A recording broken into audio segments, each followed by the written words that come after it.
Sanctus, Sanctus, Sanctus Dominus Deus Sabaoth. Bapak, Ibu, dan saudara-saudariku yang terkasih dalam Tuhan kita Yesus Kristus, salam sejahtera untuk kita semua. Berkat Allah yang Maha Kuasa senantiasa menyertai kita. Hari Jumat tanggal 8 Agustus tahun 2025 adalah peringatan wajib Santo Dominikus, imam dan pendiri Ordo Pengkhotbah. Dominikus lahir pada tahun 1170 di Kastil, Spanyol. Orang tuanya Don Felix de Guzman dan Beata Joana dari Aza. Masa kecil dan mudanya ditandai dengan kesucian dan semangat belajar yang tinggi. Pada umur 24 tahun, ia masuk biara di Osma dan tak lama kemudian ditahbiskan menjadi imam. Karya apostoliknya dimulai sejak tahun 1203 ketika aliran bid'ah Albigensianisme melancarkan serangan terhadap kebenaran iman gereja. Mereka yang mengajarkan bahwa segala yang jasmani itu jahat dan mereka mengingkari Tritunggal Maha Kudus.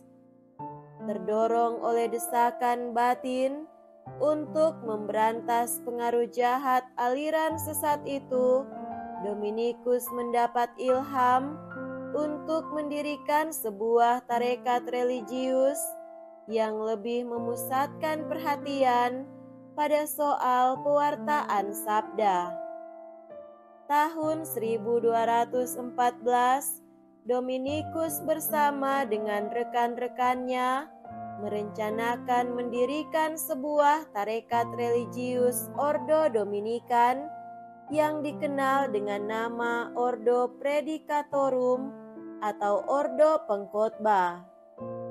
Untuk mempertegas ciri khas ordonya, Dominikus mengundang imam-imamnya untuk membicarakan hal penting seperti pendidikan imam Dominikan, kegiatan pewartaan, kepemimpinan ordo, dan penghayatan kaul kemiskinan. Ia diangkat sebagai pemimpin ordo pertama, juga diangkat sebagai pemimpin misi kepausan di Lombardia tatkala umat diresahkan oleh ajaran-ajaran sesat. Santo Dominikus meninggal dunia di Bologna pada tanggal 8 Agustus tahun 1221 dan dinyatakan kudus tahun 1234 oleh Paus Gregorius IX. Marilah kita mendengarkan dan merenungkan bacaan-bacaan kitab suci. Dalam nama Bapa dan Putra dan Roh Kudus. Amin.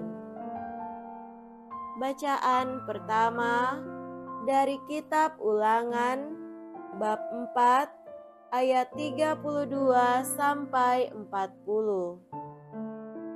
Dalam perjalanan di padang gurun, Musa berkata kepada bangsa Israel, "Cobalah tanyakan dari ujung langit ke ujung langit tentang zaman dahulu sebelum engkau ada, sejak saat Allah menciptakan manusia di atas bumi, apakah pernah terjadi sesuatu yang demikian besar?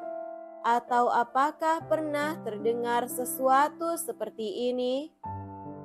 Pernahkah suatu bangsa mendengar suara Allah yang bersabda dari tengah-tengah api, seperti yang kau dengar, dan engkau tetap hidup?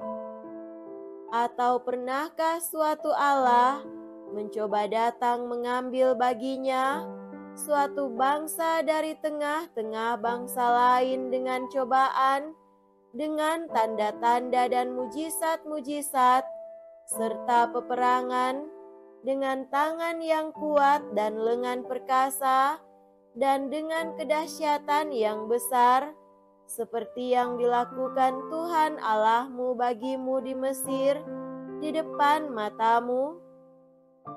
Engkaulah yang diperkenankan melihat semuanya itu, supaya engkau tahu bahwa Tuhanlah Allah, dan tiada Allah lain kecuali Dia.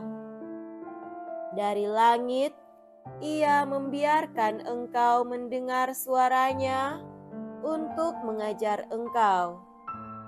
Di bumi, Ia memperlihatkan kepadamu apinya yang besar, dan dari tengah-tengah api itu, engkau telah mendengar sabda-sabdanya.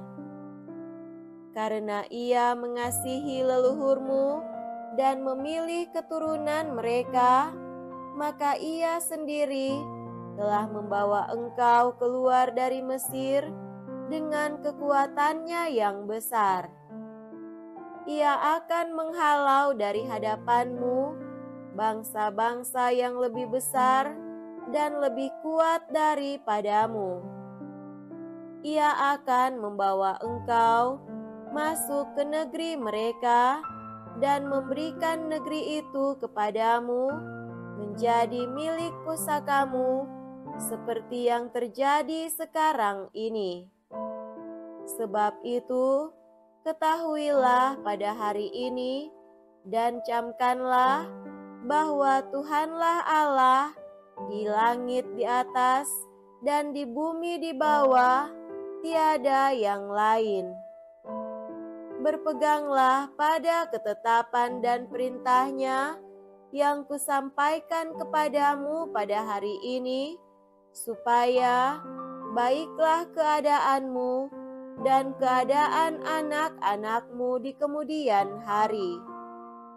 Maka engkau akan hidup lama di tanah yang diberikan Tuhan Allah kepadamu untuk selama-lamanya. Demikianlah sabda Tuhan. Syukur kepada Allah. Semoga Tuhan beserta kita sekarang dan selama-lamanya. Inilah Injil suci menurut Santo Lukas. Dimuliakanlah Tuhan. Injil Lukas bab 9 ayat 57 sampai 62.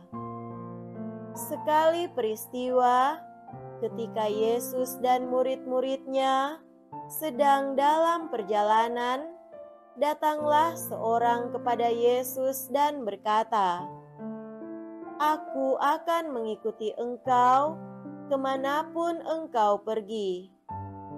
Yesus berkata kepadanya, "Serigala mempunyai liang dan burung mempunyai sarang, tetapi Anak Manusia tidak mempunyai tempat untuk meletakkan kepalanya." Lalu kepada seorang lain Yesus berkata, "Ikutlah aku." Tetapi orang itu berkata, "Izinkanlah aku pergi dahulu menguburkan Bapakku." Tetapi Yesus berkata kepadanya, "Biarlah orang mati menguburkan orang mati. Tetapi engkau, pergilah dan beritakanlah kerajaan Allah di mana-mana." Seorang lain lagi berkata, "Tuhan, aku akan mengikut engkau, tetapi izinkanlah aku pamitan dahulu dengan keluargaku." Tetapi Yesus berkata, "Setiap orang yang siap untuk membajak tetapi menoleh ke belakang tidak layak untuk kerajaan Allah. Demikianlah sabda Tuhan. Terpujilah Kristus. Saudara-saudariku yang terkasih dalam Tuhan kita Yesus Kristus, tema renungan kita pada hari ini adalah memiliki prioritas hidup. Seorang pemimpin tentu memiliki gambaran ideal terhadap bawahannya. Seorang pengusaha atau suatu perusahaan mempunyai kriteria tertentu untuk menerima karyawan. Setiap pemimpin memiliki harapan tinggi terhadap orang yang dipimpinnya, sebagaimana para bawahan dan pekerja memiliki harapan yang tinggi terhadap pemimpinnya. Salah satu dari banyak harapan itu adalah seseorang harus memiliki kesungguhan hati, keteguhan iman, dan komitmen, serta dedikasi yang tinggi terhadap lembaga tertentu. Kualitas pribadi sedemikian tentu amat diharapkan dari setiap umat beriman. Saudara-saudari terkasih, kalau Yesus mengatakan bahwa Anak Manusia tidak mempunyai tempat untuk meletakkan kepalanya, itu berarti bahwa tidak ada satupun hal duniawi ini yang menjadi prioritas hidup Yesus. Kenyamanan, kesenangan, kenikmatan, dan sederetan hal-hal yang memanjakan tubuh tak membuat seorang memiliki komitmen. Ia harus melampaui segalanya dan mengatasi segala kenikmatan dunia yang menggoda tubuh. Jika tidak, maka itu akan menggoda orang untuk mendua hati, tidak serius, tak punya komitmen yang tinggi, dan bersikap asal-asalan serta acuh tak acuh.